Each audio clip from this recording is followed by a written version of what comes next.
لاعبين وكيل شيكابالا. ازيك يا سمير؟ يا كابتن كريم وحشنا بجد. اخبارك ايه يا نجم؟ كل سنه وانت طيب. وانت طيب، اخبارك ايه؟ وكابتن حسن اخباره ايه؟ الله يخليك، كله تمام يا سمير الحمد لله. انت ربنا كويس؟ ربنا يخليك يا رب، ربنا يخليك. انا بس عايز اوضح بس حاجه يا كريم كده قبل ما نتكلم الناس، ان احنا كأنا وانت وشيكابالا علاقتنا الشخصيه ملهاش علاقه. لا انت عارف شيكابالا صديقي لا انت عارف طبعا ملهاش علاقه، وكان موقف وحصل ونسيناه خلاص مفيش مشكله. المهم شيكابالا ان شاء الله الفتره الجايه يكون في مكان افضل، نتمنى له التوفيق دايما. خلي بالك الحاجات اللي هي بتحصل دي بتحصل في وقتها، والنرفزه والزعل والامور بتعدي يا سمير مفيش مشكله. يا رب. وانت علاقتي بيك انت عارف علاقتنا عامله ازاي يعني. احنا اخوات يا كريم. طيب قول لي يا سمير بقى موقف شيكابالا ايه؟ سمعنا النهارده ان خلاص قعدوا جلسه وديه شيكابالا واداره الوصل والامور انتهت. شيكابالا هيرجع الزمالك، هيسافر زي ما احنا عارفين رايح الصين. عايزين نعرف بالظبط يا سمير. بص يا كابتن معلش انا هاخد بس من وقتك 3 دقايق. ممكن تدوم لي؟ اتفضل. ربنا يخليك. بس هي قصه بس باختصار جدا. شيكابالا راح الوصل اول الموسم زي ما الناس ما كلها عارفه. تمام. وراح بمبلغ كبير، راح ب1.4 مليون. تمام. $1.4 مليون للزمالك بس ولا الزمالك؟ لا للزمالك. للزمالك بس. تمام. غير المبالغ اللي تقاضاها شيكابالا. غير العقد بتاع شيكابالا دي حاجه شخصيه هو اللي تمام ما بنتكلمش فيها. تمام. والناس رحبوا بيه وجم مصر هنا وخلص التعاقد بمنتهى السهوله من نادي الزمالك. تمام. وراح شيكابالا هناك وكان يعني التزام غير طبيعي ونموذج في اللعب في الفنيات والسلوكيات، وده مش بشهادتي انا، بشهاده كابتن اسماعيل راشد اللي هو المشرف العام على الكوره. تمام. في نادي الوصل هناك. وقعدنا شيكابالا لعب في الدور الاول 15 ماتش من 15 ماتش، كل ماتش 90 دقيقه. كنا بنتفرج عليه على فكره وبنعرض الاهداف كنا متابعينه بشكل قريب جدا يعني. وانا عارف يا كابتن كريم ان انتوا يعني بتقولوا الحق، يعني لما بيبقى كويس بتقولوا كويس، بالظبط. مش موفق بتقولوا مش موفق، ده طبيعي جدا يعني. بالظبط. تمام. بس لغايه لما في اخر ماتش في الدور الاول في الدقيقه يعني ماتش بنياس كنت بتفرج عليه، تعور جاله شد في العضله الاماميه. جاب الجون، هو جاب جون وعلى طول راح تعور وطلع. تمام. فبعد كده الاصابه جت، فده كان اخر ماتش، كان بعديها اجازه. كان بعديها اجازه عشان كان في توقف والمنتخب الامارات بيستعد لكاس الخليج. الله ينور عليك. فكان الدوري الاماراتي كله واقف. بالظبط. فروحنا قعدنا جينا في مصر هنا اسبوع، والتمرين كان بعد اسبوع بالظبط. تمام. بعد اسبوع رحنا رجعنا في ميعادنا عادي جدا. قعدنا هناك 10 ايام. تمام. في الامارات. علاج طبي. علاج طبي بقى خلاص. تمام. الفرقه بتتمرن واحنا عندنا برنامج طبي بنتمرن فيه مع دكتور يوغوسلافي، مش فاكر اسمه بالظبط بس هم كلهم مش مشكله اسمه، اي حاجه بيتشي في الاخر. تمام. بس اتمرنا لقينا رجلي شيكابالا ما فيهاش اي تقدم. تمام. الاصابه فضلت مستمره، ما فيهاش تقدم خالص. تمام. الموضوع ده انت يعني برضو خلينا نتكلم بصراحه، شيكابالا لعيب كره قدم ودي اول اصابه ليه. فهو عارف ان يعني ايه سوري بالعاميه اكل عيش ورجله. اكيد. فخاف جدا على رجله، فراح رجع. تمام. رجع على مصر، وانا كنت ساعتها كلمت رئيس النادي كابتن سيد محمد بن دخان، وده من الناس اللي فوق اللي احترامه فوق الوصف. تمام. فقال لي كان لازم شيكابالا يستأذن. المهم جه شيكابالا هنا عند الدكتور ايمن فريد دكتور نادي الزمالك. وعند الدكتور حسام الابراشي. قعد عندهم فتره. تمام. لغايه لما رجله ابتدت تتحسن ترجع شويه، والبرنامج التاهيلي ابتدى ايه يعني ايه يتظبط. تمام. فرحنا رجعنا نادي الوصل. تمام. تاني وقعدنا مع بس انا سمعت حاجه تانية يا سمير معلش برضو يعني. لا انا بحكي بص يا كابتن، انا بحكي اللي حصل بالظبط، اي حاجه تسمعها تاني ده مش صح. طيب ماشي، كمل وبعدين هقول لك. تمام. رحنا عند النادي الوصل تاني. يعني رجعتوا بقى تاني الامارات؟ رجعنا النادي الوصل تاني بعديها باسبوع، بعد ما شيكابالا ابتدى تحسن في رجله. تمام. وابتدى اتعمل له برنامج تاهيلي لمده 24 يوم. تمام. فاحنا قعدنا منهم سافرنا يوم 7، رجعنا يوم 14. تمام. معانا الدكتور ايمن كان معانا، خدناه الامارات. الناس هناك قالوا احنا عايزين نعرف برضه حاله شيكابالا، فخدنا الدكتور ايمن معانا الامارات وكان معانا التحاليل سوري الاشعه والتقارير الطبيه كلها بالحاجات الفتره اللي قضاها. والناس شافت الحاجات دي والناس تفهمت الموقف بمنتهى الجمال، ووقعوا علينا عقوبه غياب عاديه جدا على اي لاعب بيغيب التمرين. تمام. وخلاص واحنا قاعدين استاذنا منهم ان شيكابالا هيرجع يكمل العلاج في مصر. تمام. احنا يعني لما استاذنا منهم الناس قالوا لنا طب هنرد عليكم. تمام. يعني بس كان في موافقه شبه شفهيه برضه عشان يبقى كلامنا واضح. فطبعا هو كان شيكابالا بادئ بالعلاج وكان لازم يرجع. تمام. المهم احنا ايه، خلصنا الاجتماع ده، رجع يكمل برنامجه في مصر. نزل مصر من غير ما يردوا عليه المسؤولين في نادي الوصل. ما قالوش ولا ولا لا، برضه عشان الكلام يبقى واضح برضه. وده برضه مش صح يا سمير، كان لازم يستنى ماشي. ده برنامج علاجي. تمام. بس رجعنا مصر تاني، قعدنا في مصر. بس الفتره دي بقى ايه، كنت بعت لهم انا بقى، كان في مراسلات بيني وبين النادي على طول، ما كانش في اي انقطاع. ان احنا بنقول لاي حد فيهم يتفضل مصر عندنا، تمام، من نادي الوصل او من الجهاز الطبي، عشان بنفسه يشوف العلاج ماشي ازاي، ويشوف الطريقه كلها ماشيه ازاي. تمام. والكلام ده كنا متفقين عليه شفهي واحنا قاعدين يعني في الاجتماع اللي هو زي تحقيق يعني. تمام. بس وكده، وكان في مراسلات وقلنا جايين يوم 24، وفعلا كنا جايين يوم 24، بس كان في ظروف في البلد اللي هي بتاعت 25 دي، ما عرفناش نسافر يوم 25، سافرنا يوم 26. نادي الوصل كان في الفتره دي برضه خايف ان شيكابالا، يعني انا بتكلم بقى واضح جدا، خايف ان شيكابالا ما يرجعش طبيا. تمام. يعني ايه ما يرجعش طبيا؟ يعني كان خايف ان شيكابالا ما يبقاش سليم جدا ان هو جاهز ينزل الملعب. لان مش هو اللي معالجه، شيكابالا متعالج في نادي الزمالك ودكتور المنتخب. ايوه. دكتور ايمن فريد والدكتور حسام الابراشي. تمام. فالفتره دي كانوا هم لازم يتكلموا في تعاقدات جديده.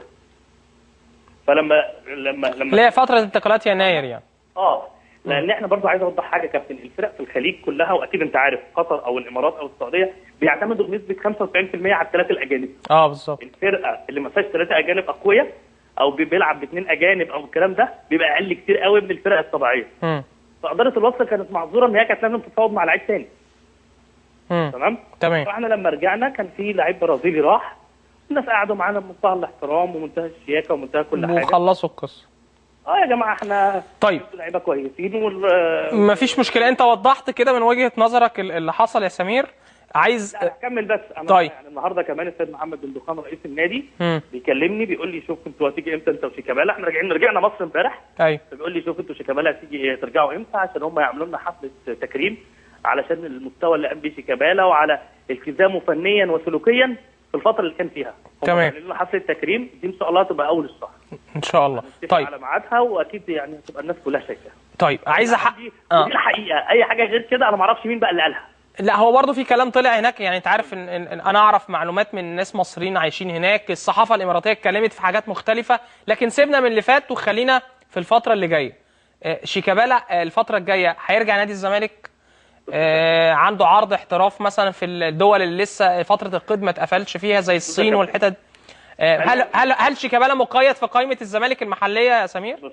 بص يا كابتن، دلوقتي في برضه حاجه، اول قصه نقطه. اول نقطه، شيكابالا في قائمه الزمالك بس ما يقدرش يلعب عشان النظام التيم اكس الجديد، البطاقه بتاعته دي في دبي. الايه؟ في الاتحاد الاماراتي. البطاقه الدوليه؟ انا سمعت اللي هي اتبعتت النهارده للاتحاد المصري. لا مش اتبعتت. امال ايه بقى؟ دي مش اتبعتت، يعني دي خلاص نادي الوصل فكها. فاي نادي هيطلبها ياخدها. تمام. الزمالك بقى هل هو يطلبها؟ ما هو الزمالك مش من حقه يطلبها في التوقيت ده، لان باب القيد في مصر اتقفل. بالظبط. تمام. كان لازم يعمل اللي هي عن طريق الانترنت والحاجات نظام الانتقالات عن طريق الانترنت. تمام. كان لازم يعمل الكلام ده قبل غلق الباب الانتقالات. لازم يعمل الكلام ده يوم 31. تمام. انا لما اتصلت بالمسؤولين في نادي الزمالك، طبعا انا ما كانش ينفع اتكلم مع اي حد ولا نادي الزمالك ولا اي نادي طالما انا مرتبط بعقد مع نادي الوصل. بالظبط. اتصلت بالمسؤولين في نادي الزمالك، يا جماعه شيكابالا فك ارتباطه، انتوا كنتوا عملتوا ايه؟ فقالوا لي كده قصه، يعني انه فعلا نادي الزمالك طلبوا البطاقه بس الساعه 11:58 دقيقه يوم 31. فكان لازم يبلغ اتحاد الكوره، عشان اتحاد الكوره هو كابتن كريم بتعمل ازاي، بيبقى زي طلب وبعد كده بيتعمل له كونفيرم من اتحاد الكوره. ايوه. لان لازم التعدي.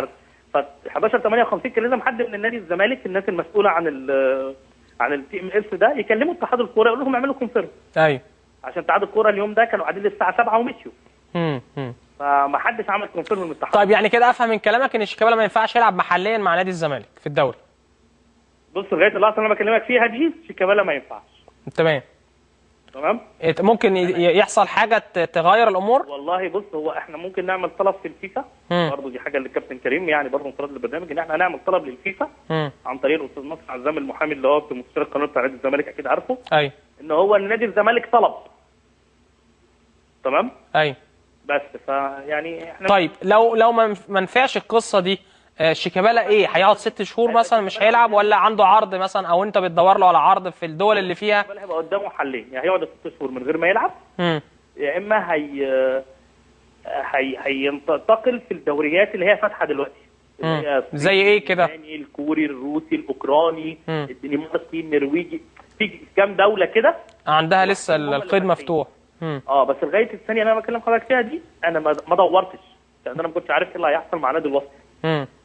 تمام. لكن انا من النهارده من حقي، يعني من حقي كوكيل او هو كلاعب يدور على ان هو هيعمل خلاص العقد اتفسخ مع الوصل بالتراضي ما بين الطرفين. بص، هو مش بلاش كلمه فسخ يا كابتن بعد اذنك، هو عقد انهاء العلاقه بين الطرفين بالتراضي. تمام. خلاص النادي الزمالك طيب. ونادي الوصل موافق، ونادي الزمالك موافق، سوري، وشيكابالا موافق وخلاص. اوكي، سؤال بقى يا سمير، شيكابالا كان ليه مستحقات وخدها من نادي الوصل ولا لسه ليه مستحقات؟ كل حاجه انتهت بالتراضي وكله مبسوط، شيكابالا مبسوط والوصل مبسوط. ماشي، ما حلو الكلام يعني، وانا عايز اعرف هل شيكابالا لسه ليه مستحقات، ولا وافق على خصم جزء وهياخد جزء عشان العقد يخلص او ينتهي ما بين الطرفين؟ انتهت بالتراضي برضه. طيب مفيش مشكله يعني، خلاص يعني برضه انا سيبك من سؤالي، لكن شيكابالا موافق بانهاء العلاقه بالطريقه دي وخلاص يعني، ونادي الوصل نفس القصه. في الثانيه اللي انا بكلم حضرتك فيها دلوقتي، شيكابالا ما بيفكرش في اي حاجه غير انه يرجع يلعب كوره تاني ال6 شهور دول. ولا بتفرق معاه فلوس؟ هو خف شيكابالا من الاصابه يا سمير خلاص؟ خلاص هو كان قبل ما يمشي هناك كان في فتره كانوا هم بصراحه نادي الوصل كان بيتمرن فيها لوحده، كان ابتدى ينزل الملعب، اتمرن في الملعب شويه والجيم شويه، فابتدت خلاص يعني يرجع بقى، يعني قدامه شويه بس يستعيد نفسه ويبقى جاهز يلعب على طول يعني. طيب جاهز. هتبدا من النهارده تفتح له مجال في الدول اللي انت قلت لي عليها اللي لسه القيد فيها مفتوح؟ ولا هو مش حابب شيكابالا يروح الدول دي؟ لا هو لازم يلعب ال6 شهور، مفيش بقى يعني، هو كلاعب كوره هو مش هيقدر يقعد الفتره دي من غير ما يلعب كوره، ولكن هو يفضل نادي الزمالك في الفتره دي اكثر من اي حاجه. بس هو دلوقتي كل تركيزه ان هو نادي الزمالك يرجع في نادي الزمالك في الفتره دي. تمام. شيكابالا في القاهره يا سمير؟ شيكابالا في القاهره رجع ومن بكره يروح يتمرن في نادي الزمالك. هيتمرن في الزمالك عادي لغايه ما يشوف القصه تتحل ازاي. يعني هي فرقته في الاول والاخر، سواء مقيد او مش مقيد، دي فرقته القوائم بتاعتها. بس يا رب يا كابتن كريم اكون وضحت. لا وضحت انت من وجهه نظرك، وضحت طبعا بشكل كبير جدا. لو انت شايف في حاجه انت شايفها قولها لي عشان ارد على وجهه النظر الثانيه برضه بادله او ببراهين او باي حاجه، لو انت شايف ان في نقطه. لا يعني خلاص هو الموضوع اتقفل، مش عايزين نفتح القصه تاني، انت قلت كلام خلاص اكيد مصدقينك انت. شيكابالا برضه قيمه كبيره للزمالك لمنتخب مصر، عمل فتره كويسه في نادي الوصل، طبعا كلنا كنت بتفرج على اهدافه وبتفرج، لكن الوصل السنه دي برضه بدا كويس جدا، ولكن بعد كده حصل هزايم كتير قوي نادي الوصل، وفي المركز التاسع دلوقتي. برونو ميتسو لما يعني ربنا لما كانت عيان فرقت جدا مع النادي، انت لو كنت تقعد برضه مع الناس كانت مش عارفه تعمل ايه، يعني ربنا ما يجيب لحد المرض ده، يعني كان الموضوع صعب جدا جدا. بعدين راشد عيسى اللي هو نجم المنتخب ونجم الدنيا كلها يجي له رباط صليبي، فبرضه كان الموضوع فارق معاهم قوي السنه دي. اكيد. طيب انا عارف برضه يا سمير انت وكيل ابراهيم صلاح وصبري رحيل. تمام. وعقدهم بيخلص مع نادي الزمالك بنهايه الموسم الحالي، ومفروض يعني يحصل تجديد، في جديد في الموضوع ده ولا لا؟ لا خلاص، هو كان الدكتور عبد الله كان كلمني وانا مش موجود، كان بيقول لي اول ما ارجع من الامارات اقعد معاه ان شاء الله، يعني في خلال اسبوع هم اللعيبه سواء ابراهيم او صبري هم عايزين يكملوا في نادي الزمالك جدا، ونادي الزمالك عايز اللعيبه دي تبقى معاه، فاعتقد ان هم كل اللي طالبينه تعويض على الفتره اللي فاتت، اللي هي هم قعدوا 5 سنين كان كل واحد عقده ب 150,000 و200,000 جنيه الفتره اللي فاتت، يعني برضه الناس دي اللي بتعرف ان واحد زي صبري رحيل عقده 300,000 جنيه وابراهيم صلاح عقده 400,000 جنيه، فالسنه دي السنه الخامسه اللي كان بادئ ب 200,000 و250 والكلام ده، فالفتره دي عايزين تعويض بس من الموضوع ده. اليكسيس موندومو اخباره ايه؟ اليكسيس موندومو كويس، بيسلم عليك. ما انا عارف، بس ما يعني رافض نزول التدريبات الجماعيه مع الفريق لغايه ما ياخد مستحقاته. لا هو خلاص، هو ان شاء الله في خلال الاسبوع ده هيكون نزل التمرين، وان شاء الله يلحق الماتش اللي بعد الداخليه على طول ان شاء الله. ان شاء الله، يعني خلاص الامور يعني انا سمعت ان قاعد مع مستر فييرا النهارده في جلسه، ومن دومو انا عارف، خلي بالك من دومو بالذات، يعني انا اعرفه شخصيا وانت عارف، كنت كان ضيفنا هنا واحنا يعني احنا اخترناه لما كان كابتن حسن شحاته موجود في نادي الزمالك. لعيب محترف، وهو برضه مظلوم في نادي الزمالك في حته المستحقات. يعني هو الراجل صبر كذا كذا مره والكلام ده، فهو بيتعامل باحترافيه دلوقتي ان هو عايز برضه ياخد حقه عشان يلتزم مع نادي الزمالك في الملعب، وده طبيعي. سمعت ان هو قاعد مع مستر فيرا النهارده، مستر فيرا قال له يعني من دومي لازم ترجع التدريب والكلام ده وتتمرن مع الفرقه عشان تبدا تخش في الماتشات. قال له يا مستر فيرا لو سمحت، يعني انا ما عنديش مشكله خالص، لكن لازم الناس تلتزم معايا، المسؤولين في نادي الزمالك، ويدوني مستحقاتي عشان انا كمان ابقى ملتزم مع الزمالك في الملعب. صح كلام، يعني بص كل كلامك ده صح يا كابتن. في نادي الزمالك احنا اتكلمنا معاهم، هم بيحاولوا يدبروا الجزء المادي بتاع اليكسس موندومو، وبيحاولوا يرجعوا رزاق، وعبد الله سيسي جه وجاهز. يعني ان شاء الله ان شاء الله في خلال فتره قليله جدا هيبقوا الثلاثه الافريقي موجودين، ويعني هيفرقوا جدا مع نادي الزمالك. يعني الزمالك بيأدي بشكل كويس والدنيا كويسه، فالثلاثه دول هيفرقوا معاه جدا جدا جدا يعني. طب قولي سؤال شخصي ليك بقى. تحت امرك. هيصت في الامارات؟ بس مش عايز اجابه، مش عايز اجابه، الضحكه دي مش عايز اجابه. شكرا يا سمير. بشكرك طبعا سمير عبد التواب وكيل شيكابالا.